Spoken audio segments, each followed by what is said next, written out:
नमस्कार दोस्तों, मैं विदुशेखर सिंह स्वागत करता हूं आपके अपने YouTube चैनल एजुमेनिया 247 पर।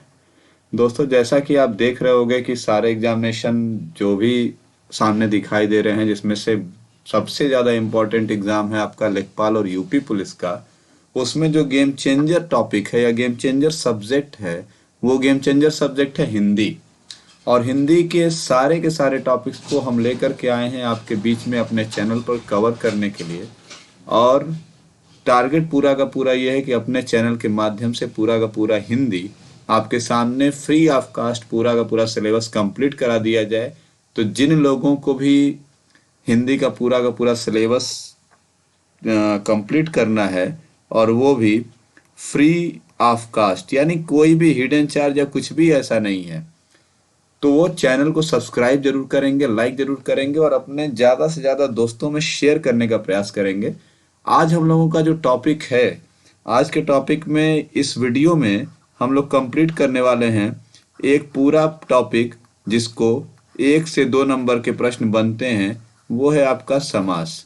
समास आज के टॉपिक में हम लोग खत्म कर देंगे। आज का जो पूरा वीडियो होगा, पूरा पूरा समास कंप्लीट किया जाएगा। टाइप्स ऑफ समास के बारे में चर्चा किया जाएगा कि समास कितने प्रकार के होते हैं, कुछ एग्जांपल्स, और जाते जाते कुछ प्रश्न छोड़ जाऊंगा आपके लिए, जिसका आंसर आपको कमेंट बॉक्स में देना होगा। तो चलते हैं, शुरू करते हैं आज का वीडियो। समास है क्या? तो सबसे पहले समास के बारे में आप जानना कि समास है क्या। तो समास 2 शब्द से मिलकर के बना हुआ है। एक शब्द है आपका सम। सम का मतलब है परस्पर, और दूसरा शब्द है आस। आस का मतलब होता है बैठाना, यानी कि सम धन आस से मिलकर के बना हुआ शब्द है समास। यानी कि दो अलग अलग पदों को एक साथ बैठा दिया जाए तो उनको हम लोग कहते हैं समास। समास कभी भी अकेले नहीं होगा, हमेशा 2 पदों से मिल करके बनेगा। जैसे एग्जाम्पल के तौर पर मैंने यहाँ पर एक नाम ले लिया है, घनश्याम। अब घनश्याम में आप देख रहे हो कि एक पद है घन और दूसरा पद है श्याम, जिसमें से ये जो पहले आ रहा है घन को, इसको हम लोग इंडिकेट करेंगे क्या, पूर्व पद। और दूसरा जो आ रहा है श्याम, इसको हम क्या कहेंगे, तो श्याम को हम लोग कहेंगे कि श्याम जो है वो उत्तर पद है। यानी कभी भी समास की डेफिनेशन पूछा जाए तो कहा जाएगा कि संधि का अपोजिट होता है, 2 से मिलकर के बना होता है। सम और आस यानी 2 अलग अलग पदों को एक साथ बैठा दिया जाए, मिला दिया जाए, उसको हम लोग नाम देते हैं समास का। आगे चलते हैं। कितने प्रकार के होते हैं, यह प्रश्न हमेशा पूछा जाता है और कंफ्यूज किया जाता है। तो ध्यान दीजिएगा कि अगर पूछा जाएगा कि समास मुख्य रूप से कितने प्रकार के होते हैं, तो यही 4 प्रकार हैं: अव्ययी भाव, तत्पुरुष, द्वंद्व और बहुव्रीहि। कुछ मित्रों को तकलीफ हो रही होगी या प्रॉब्लम क्रिएट हो रही होगी कि भैया द्विगु समास और कर्मधारय समास कहाँ गए। तो ये ध्यान देना है कि द्विगु समास और कर्मधारय समास ये दोनों तत्पुरुष के पार्ट हैं। यानी अगर कभी भी आपसे पूछा जाएगा द्विगु समास, तो द्विगु समास टाइप है किसका, तत्पुरुष का, और कर्मधारय समास टाइप है किसका, तो तत्पुरुष का। यानी कि समास मुख्य रूप से कितने प्रकार के होंगे, तो समास मुख्य रूप से होते हैं केवल और केवल 4 प्रकार के। केवल 4 प्रकार के समास आपके मुख्यतः होते हैं। आगे चलते हैं, एक एक समास के बारे में डीप डिस्कशन। अगर दोस्तों वीडियो पसंद आ रहा होगा तो लाइक, शेयर और सब्सक्राइब दबा करके कीजिएगा, इसमें कोई कंजूसी करने की आवश्यकता नहीं है। आगे चलते हैं, अव्ययी भाव समास पे बात करते हैं कि अव्ययी भाव समास क्या होता है। तो कहा गया कि जिस समास में पूर्व पद प्रधान होता है, तो बताया था कि पूर्व पद यानी कि 2 पदों से एक पद होता है पूर्व पद, और एक पद होता है उत्तर पद। तो अगर पूर्व पद प्रधान होगा तो वहां पर हम लोग नाम लेते हैं अव्ययी भाव समास का। जैसे एग्जाम्पल के तौर पर हम लोग कह रहे हैं यथाशक्ति। यथाशक्ति शब्द का मतलब क्या हुआ कि जितनी शक्ति हो, यानी कि अगर शक्ति को हटा दिया जाए तो काम चल जाएगा, या शक्ति के महत्व को बढ़ाने का काम कौन कर रहा है, तो शक्ति के महत्व को बढ़ाने का काम कर रहा है यथा। तो यानी पूर्व पद अगर प्रधान है तो हम लोग नाम दे देते हैं अव्ययी भाव समास। सपरिवार, सपरिवार की अगर बात किया जाए तो परिवार के आगे मात्र हमने एक शब्द जोड़ दिया पूर्व पद के रूप में, और वो स है क्या, तो वो है आपका पूर्व पद। और ये कहीं ना कहीं शोभा बढ़ा दे रहा है परिवार की, कि आप समस्त परिवार के साथ आइएगा। सेम उसी तरीके से नियम अनुसार या नियमानुसार, तो नियमानुसार में भी आप देख रहे हो कि पहला पद प्रधान है। प्रतिदिन यानी प्रत्येक दिन, हर दिन जिस तरीका चर्चा होती है, तो प्रति भी क्या हो रहा है कि पहला पद है। तो सीधे कह दिया गया कि अव्ययी भाव समास क्या होता है, तो वह होता है कि जहां पर पहला पद प्रधान होता है, जैसे कृपा पूर्वक, ध्यान पूर्वक, श्रद्धा पूर्वक, प्रतिदिन, प्रति सप्ताह, प्रति वर्ष, प्रत्येक, प्रत्यक्ष, परोक्ष, निर्विघ्न, निसंकोच, निर्भय, दिन प्रतिदिन, इस तरीके के जितने भी शब्द मिलेंगे जहां पर पहला पद प्रधान होगा उसको हम लोग नाम देते हैं अव्ययी भाव समास का। चलते हैं दूसरे पर। दूसरा जो नाम निकल करके आता है वो है आपका तत्पुरुष समास। कहा गया कि जिस समास में उत्तर पद प्रधान हो, यानी कि बाद का पद प्रधान हो, जैसे गुण युक्त। तो जब गुण युक्त की बात करते हैं तो युक्त जो पीछे लग रहा है वो कहीं ना कहीं इसकी प्रधानता को बढ़ा दे रहा है। इसको अगर हम पूरा खोल करके पढ़ते हैं तो गुणों से युक्त। हवन कुंड की अगर बात किया जाए तो हवन के लिए कुंड, यानी कुंड जो है पीछे से जुड़ करके उसकी शोभा बढ़ा दे रहा है। रसोई घर यानी रसोई के लिए घर। करोड़पति यानी करोड़पति, इसमें भी क्या कंडीशन बन रही है, तो उत्तर पद प्रधान हो रहा है। तो तत्पुरुष समास की कंडीशन क्या बनेगी कि जिस समास में उत्तर पद प्रधान होगा उसको हम लोग नाम देते हैं तत्पुरुष। ध्यान देना है कि अव्ययी भाव में क्या कहा कि जिसमें पूर्व पद प्रधान होगा अव्ययी भाव। तत्पुरुष में क्या कहा, जिसमें उत्तर पद प्रधान होगा तत्पुरुष। आगे चलते हैं, तत्पुरुष समास के कुछ टाइप्स के बारे में डिस्कशन करते हैं। करना कुछ नहीं है, हमको बस याद कर लेना है। कर्ता ने कर्म को करण से संप्रदान काके की, अपादान से अलग संबंध काके की, अधिकरण में पर। ये अगर याद है तो पहले हमको अगर ऑप्शन ये दे दे कि गुणयुक्त में कौन सा समास है, तो हमने क्या देखा, गुणों से युक्त। तो गुणों से युक्त कहाँ पर लगेगा, तो आप देखते हो कि गुणों से युक्त यानी कि हमको जोड़ने की बात कर रहा है, यानी आपका करण तत्पुरुष है क्योंकि गुणों से युक्त है। अगर वही अलग करने की बात होता तो वहां पर अपादान लगता, लेकिन जोड़ने की बात कर रहा है तो करण लगता। अब जैसे सुखप्रद की बात किया जाए तो कर्ता ने कर्म को, कर्म के साथ क्या लगता है, को लगता है, यानी सुखों को प्राप्त करने वाला व्यक्ति। यानी कि सुखप्रद में सबसे पहले तो हम खोजेंगे कि तत्पुरुष है कि नहीं है, तो हमने देखा कि इसका दूसरा पद प्रधान है, इसलिए ये क्या है, तत्पुरुष है। लेकिन हम कहें कि कर्म तत्पुरुष ही क्यों है, तो सुख को प्राप्त, अगर सुखप्रद को अगर तोड़ेंगे तो सुखप्रद का मतलब होगा सुखों को प्राप्त करने वाला या सुख को प्राप्त किया हुआ व्यक्ति सुखप्रद कहलाता है। यानी ये जुड़ किससे रहा है, किस संबंध से जुड़ रहा है, तो हमने ये देखा कि ये जुड़ रहा है को से, सुख को प्राप्त। तो सुख को प्राप्त यानी कर्म को इंडिकेट करेगा। शोकाकुल, शोक से व्याकुल या शोक से आकुल, तो करण के साथ क्या लगता है, तो करण के साथ हमेशा लगता है से। करण के साथ क्या लगता है, से लगता है। उसके बाद आप आगे आते हैं संप्रदान। तो संप्रदान का मतलब क्या कि संप्रदान के लिए हम लोग जोड़ते हैं क्या, तो के लिए। संप्रदान के लिए हमेशा जुड़ने वाला क्या है, तो संप्रदान के लिए हमेशा जुड़ता है के लिए। के लिए जहां भी होगा, हवन कुंड, हवन कुंड का मतलब क्या, हवन के लिए कुंड। रसोई घर यानी रसोई के लिए घर। स्नान घर यानी स्नान के लिए घर। तो यहाँ पर क्या लगेगा, तो के लिए का लोप हो रहा है, तो के लिए का लोप जहां होगा वहां जो तत्पुरुष लगेगा वो संप्रदान तत्पुरुष लगेगा। आपादान, देखो अब यहाँ पर क्या करना है कि करण से में भी से लगता है, लेकिन आपादान में भी से लगता है, लेकिन आपादान का से जो है वो दूरी बढ़ाता है। जैसे जन्मांध, जन्म से अंधा, यानी एक ऐसा व्यक्ति जिसकी आंख जो है जन्म से उससे अलग हो गई हो, तो वहां पर भी से लगेगा। लेकिन यहाँ का से जो है वो किस लिए लग रहा है, तो वहां का से लग रहा है अलग करने के केस में। तो जहां पर अलग की बात आएगी वहां पर आपादान लगेगा। गृह स्वामी, तो संबंध का की, तो जहां पर का लगेगा, की लगेगा, के लगेगा। जैसे यहाँ पर गृह स्वामी का एग्जाम्पल लिया जाए तो गृह स्वामी का मतलब कि घर का स्वामी, गृह का स्वामी। तो वहां पर जैसे राष्ट्रपति, राष्ट्र का पति। सिर दर्द, सिर का दर्द। घुड़साल यानी घोड़ों का साल या घोड़ों का रहने का जगह। दया निधि, दया का निधि। इस तरीके के करुणा सागर, करुणा का सागर। दीनानाथ यानी दीनों का नाथ। इस तरीके से जहां पर भी का, की, के शब्द का लोप होगा वहां पर कौन सा तत्पुरुष प्रयोग होगा, तो बिल्कुल सही, संबंध तत्पुरुष का लोप वहां पर दिखाई देगा। अधिकरण तत्पुरुष में क्या लगता है, तो अधिकरण में हमेशा दो चीजों पे चर्चा होगी।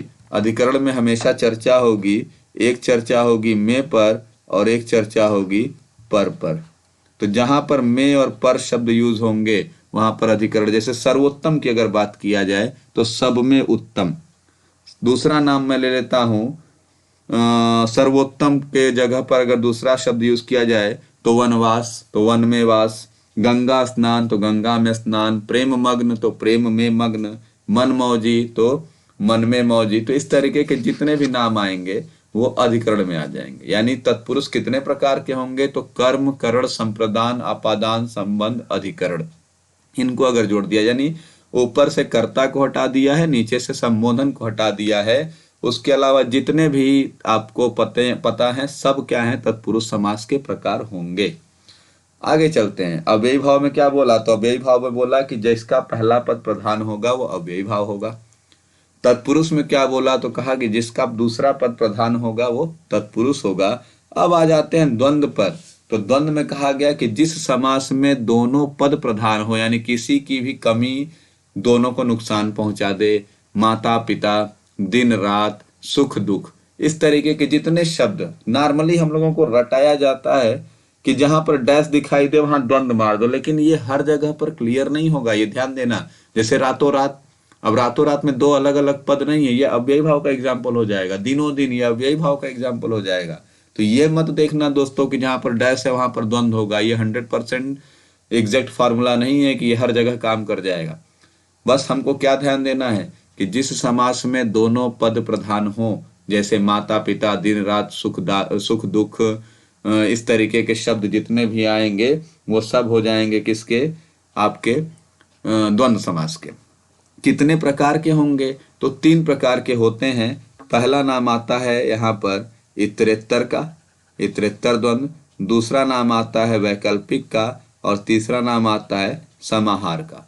तो सबसे पहले तो ध्यान दीजिएगा कि द्वंद्व समास के इस तरीके के प्रश्न कि जहां पर द्वंद्व के प्रकार पूछ ले, वो शब्द नहीं देंगे, वहां पर वाक्य के रूप में डैश कर दिया जाएगा शब्द के नीचे, और वाक्य में प्रयोग करते हुए पूछा जाएगा। जैसे माँ बाप, इतरेत्तर द्वंद्व है। क्यों द्वंद्व है, तो माँ और बाप होगा, तो जहां पर माँ और डैश की जगह पर और यूज करें। अब जैसे अगर हमारे पास वाक्य दे दिया गया कि हमें अपने माता पिता का पैर छूना चाहिए, तो माता और पिता का छूना चाहिए या माता या पिता का छूना चाहिए, ये वाक्य से क्लियर होगा। तो अगर माता और पिता का छूना चाहिए तो इतरेत्तर द्वंद्व है, और माता या पिता का छूना चाहिए तो वहां पर वैकल्पिक द्वंद्व होगा। तो अगर माँ बाप लिखा हुआ है तो माता और पिता का छूना चाहिए तो वहां पर इतरेत्तर है, क्योंकि वहां पर और का प्रयोग होगा। लेकिन ऊपर नीचे आ जाए, कि इधर उधर आ जाए, आगे पीछे आ जाए, दिन रात आ जाए, इस तरीके के शब्द आ जाएं कि तुम दिन रात कभी भी मेरे घर आना, तो तुम दिन और रात नहीं आओगे, दिन या रात आओगे, तो वहां पर क्या हो जाएगा, वैकल्पिक द्वंद्व का प्रयोग कर दिया जाएगा। तो वहां पर वैकल्पिक द्वंद्व होता है। तीसरा नाम आता है समाहार द्वंद्व। तो कहा गया कि ऐसे शब्द जिनमें 2 पदों के अलावा अलग अलग अर्थ निकलते हो, जैसे दाल रोटी, सेठ साहूकार, रोजी रोटी, इस तरीके के जो शब्द होते हैं। अब जैसे हम कह रहे हैं कि मेरी दाल रोटी चलती है, तो दाल रोटी मैं डेली नहीं खाता हूं, लेकिन दाल रोटी जो है वो इंडिकेशन है, वो कहीं ना कहीं दिखा रही है कि दाल रोटी का मतलब कि मैं सामान्य रूप से संपन्न हूं। सेठ साहूकार, जरूरी नहीं है कि सेठ होगा, लेकिन सेठ साहूकार शब्द इंडिकेट करता है किसी भी बड़े व्यक्ति को जो अच्छा बिजनेसमैन हो।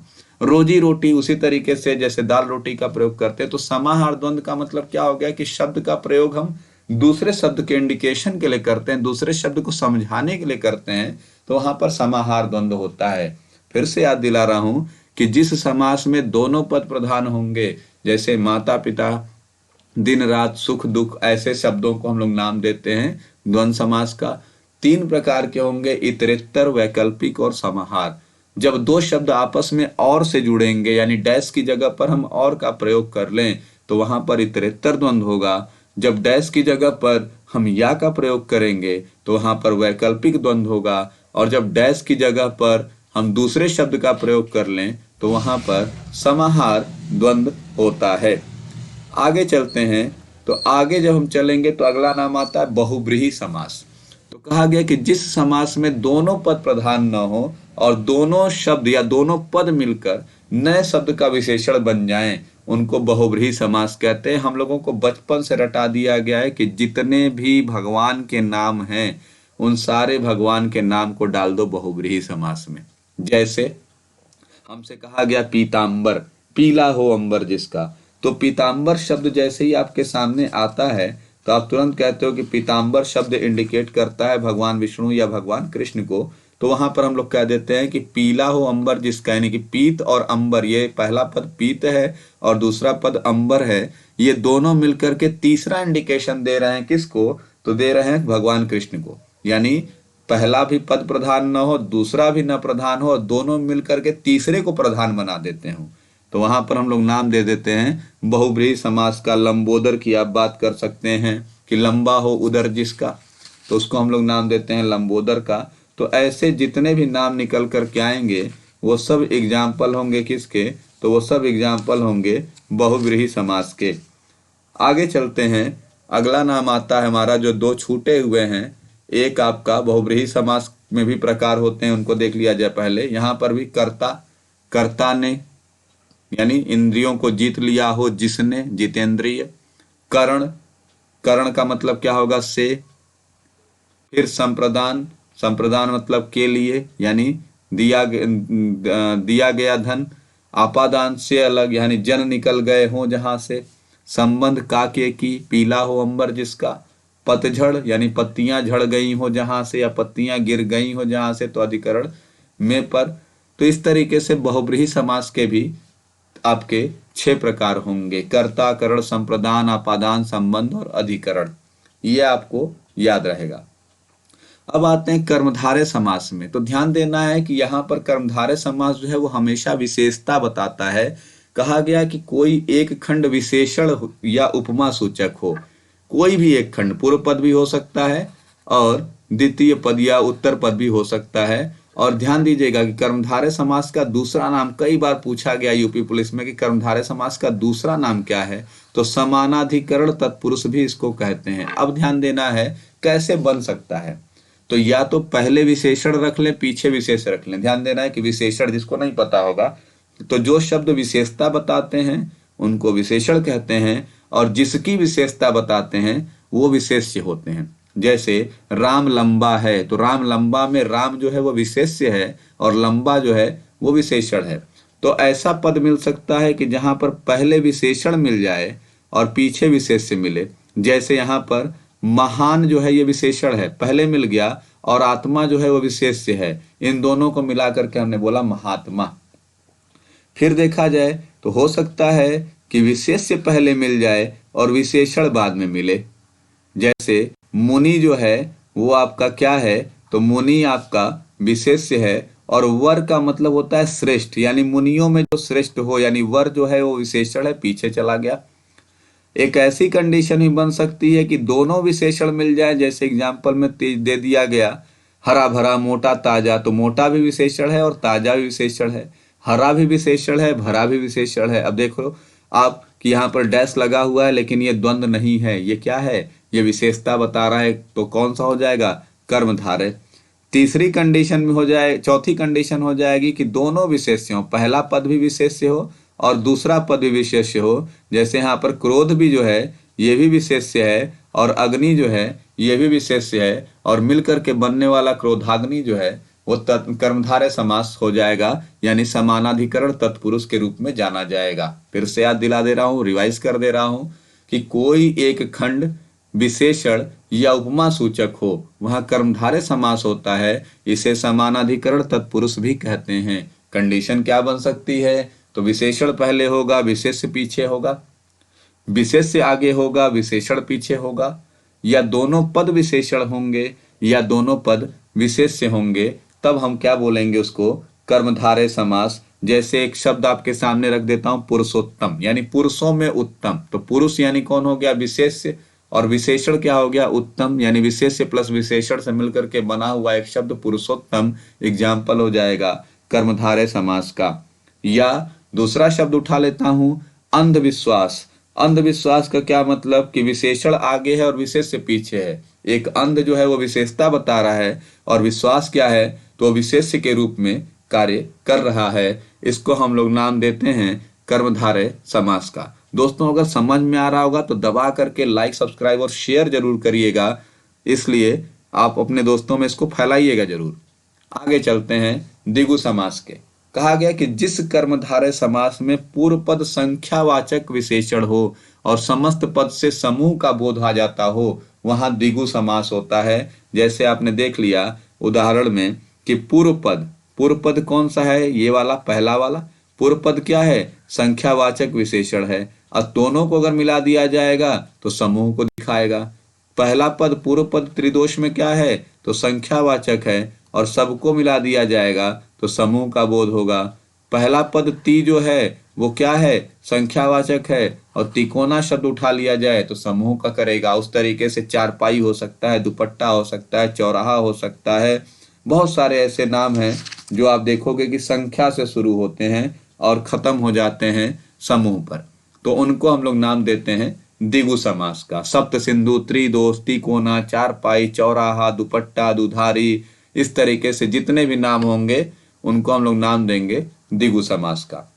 तो फिर से मैं याद दिला रहा हूं कि अव्ययी भाव कहाँ कहेंगे, जब पहला पद प्रधान होगा। तत्पुरुष कहाँ कहेंगे, जब दूसरा पद प्रधान होगा। द्वंद्व कहाँ कहेंगे, जब दोनों पद प्रधान होगा। बहुब्रीहि कहाँ कहेंगे, जब दोनों पद प्रधान नहीं होगा, तीसरे पद को प्रधान बन जाएगा। कर्मधारय कहाँ कहेंगे, जब विशेषता बताएगा। द्विगु कहाँ कहेंगे, तो जहां संख्यावाचक विशेषण होगा और समस्त पद समूह का बोध कराएगा, वहां पर द्विगु समास होगा। तो ये आज का पूरा समास का सेशन कम से कम समय लेते हुए आपसे कंप्लीट करा दिया है। 2 प्रश्न छोड़े जा रहा हूं आपके सामने। पहला प्रश्न है कि चंद्रमुख में कौन सा समास है, तत्पुरुष, द्विगु, कर्मधारय, अव्ययी भाव। कमेंट जरूर करिएगा आकर के। और सिंहासनारूढ़ में कौन सा समास है, संबंध तत्पुरुष, कर्म तत्पुरुष, कर्मधारय या द्वंद्व। इसका स्क्रीनशॉट ले लीजिएगा और कमेंट जरूर करिएगा कि इन दोनों प्रश्नों का उत्तर क्या होगा, चंद्रमुख का क्या उत्तर होगा और सिंहासनारूढ़ का उत्तर क्या होगा। हमारे साथ बने रहिए, रोज नए नए सेशंस के साथ आपके सब्जेक्ट को और ज्यादा कंप्लीट कराऊंगा। और हमारे सब्जेक्ट को, हमारे चैनल को जम करके लाइक, सब्सक्राइब और शेयर जरूर करिए। ऐसी संभावना है कि आप हमारा साथ हमेशा जैसे दे रहे हैं वैसे ही देते रहेंगे। हमारा साथ देने के लिए, हमारे साथ बने रहने के लिए आपका बहुत बहुत धन्यवाद। जय हिंद, जय भारत।